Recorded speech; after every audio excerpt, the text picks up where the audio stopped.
Warning: if you are easily dissatisfied and have a tendency of complaining a lot in an impetuous, infantile tosspot manner, this video is not for you. Walk away.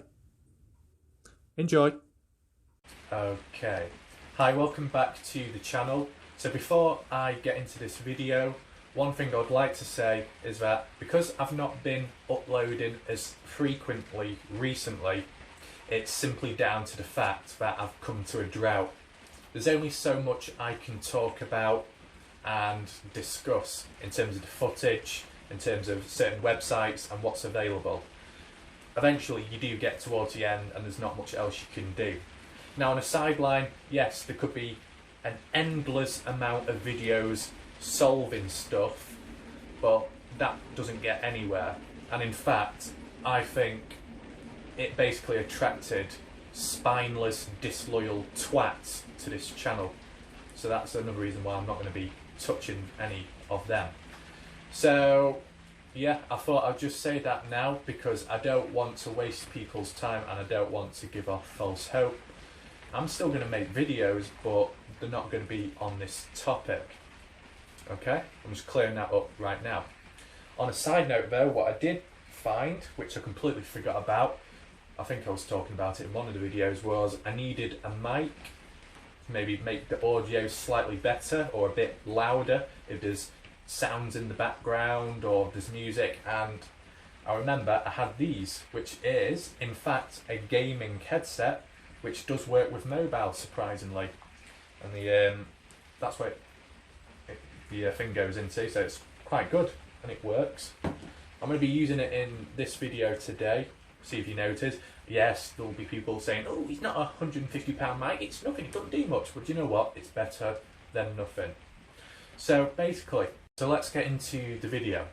So as you already know, I've done a range of videos, whether it's from analysations of certain areas of concentration to discussing certain theories as well as new ones, as well as other people's theories, to debunking certain things and visually spotting stuff which maybe other people don't see, as well as auditory stuff which other people may not pick up on. Now there's one thing I've not done though, which is to do with geographical profiling and mapping of the surrounding environment and key concentrated areas to give more clarity behind that stuff. Now, I'm not going to, but I thought of a slightly more creative way which could help in this case, and it actually links to something I enjoy doing.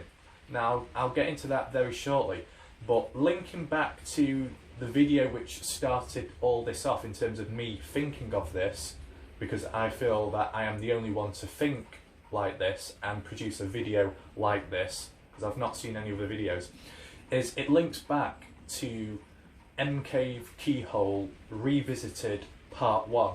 And so with the video I did revisiting the M-Cave as shown on screen right now, as you can see with the keyhole, there was a comment which started to make me think, and it resulted in me thinking outside of the box. Now the user that commented was in fact Jeff Clark, who wanted a specific location and explanation of where that hole was located. Now me personally, I'm not the right guy to be asking, as I've never been there. Sean himself seems to be busy at the moment, as well as his email not working. So how else could we get around this? Now, as we know, Jeff Clark has produced videos himself. For example, these are some of the videos Jeff produced. By using Google Maps, he was able to give a better, detailed explanation of the surrounding area and the different hikes and routes people took. For example, Kenny, Sean, and himself. Now, there is only so much you can do on Google Maps, as it is somewhat limited. There is also other factors you've got to take into account. When was it last updated from an aerial view perspective? Because they don't update all places and locations, which means the quality and the image of it may be unclear and a bit blurry and grainy at times and in some areas, meaning it's harder to pick up on stuff. Additionally, another key limitation is the lack of street view. Now, there is no street view in that surrounding environment.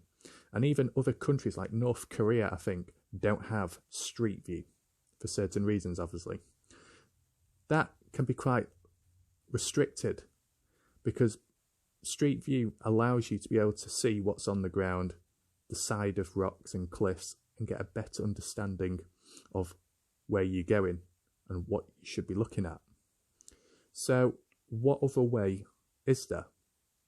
Well, after all of this, I thought of something slightly unorthodox and out of the box. So here is the footage of Microsoft Flight Simulator 2020. Now, this actual game clip is not by me, but by another user who I will credit in the description or the comment section if you want to check it out. But this is just like a small little highlight of what you can explore and what you can visually see. Now, the actual graphics shown on screen right now do look really nice and look pretty clear. The actual location is in Nevada, Groom Lake, flying over Area 51 as shown right now. Now, I do not know if it's a 100% accurate representation. There might be certain stuff hidden and other things maybe misinterpreted and misprogrammed, which should be another like building shape or something. But you get the idea of what the game is about. And for most part of it, it looks reasonably good, especially the graphics. I don't know about the performance though for a computer like mine, but time will tell. Now also, additionally, as you can see in the distance, it does cover a wide area, meaning you can go off to the left or to the right. You're not restricted. As you can see as well, right now, there's a few hills and mountain tops.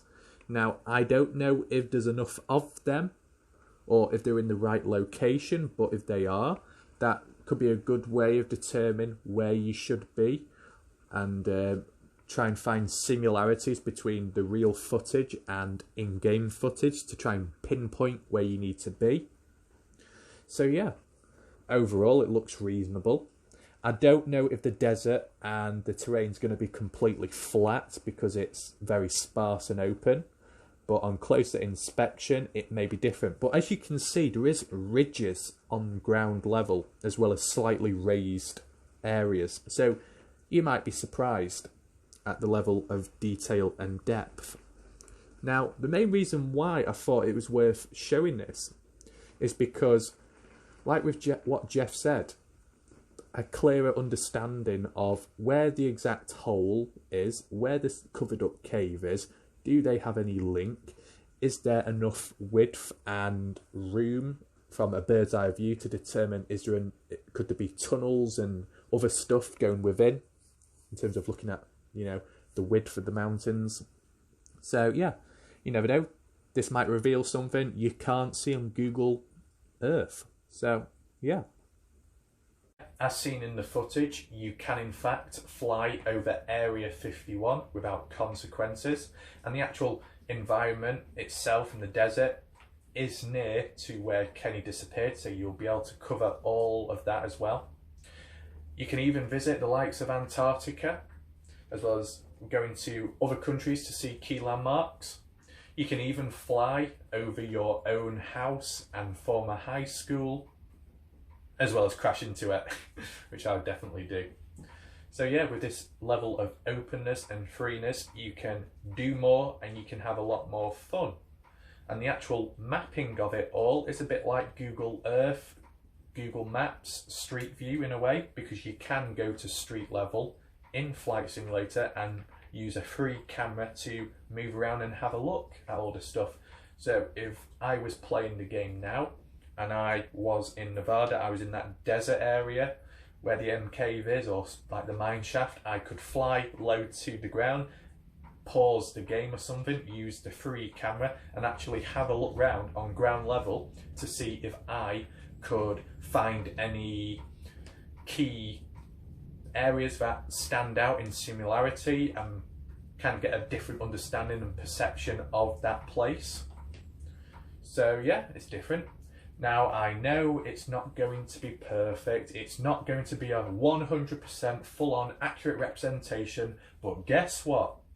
It's better than nothing, and it's something different, and in a way it's kind of fun, if you want to call it that. So yeah, and it links to what I like doing, because I like playing games, and this is a game, so yeah, it'll be fun. The only thing that's stopping me from getting it is the optimization, and will it run on my computer? I'll have to look into that. I don't think there's any demos. Now I think all in all, at the end of the day, this method, regardless of whether it 100% works or completely fails, it's something different. And if you look at it this way, at least, it's cost effective, and there is limits in danger, because you're not actually physically being there, so you're not going to be in danger, you're not going to get physically hurt, you're not going to get kidnapped, supposedly. So yeah, and it's cost effective because you don't even have to pay to travel down there. All you have to do is play the game, and then you'll be there virtually. So I might give it a try in time, providing the game works well. I know there's probably going to be the odd few idiots that will be hounding, saying, buy it, buy it, buy it. Well, the more people that do that, the less likely I am to show gameplay of it if I do end up getting it. I'm just saying that. So yeah, that sums up the video. Hope you like it. Who knows what happens next. Goodbye.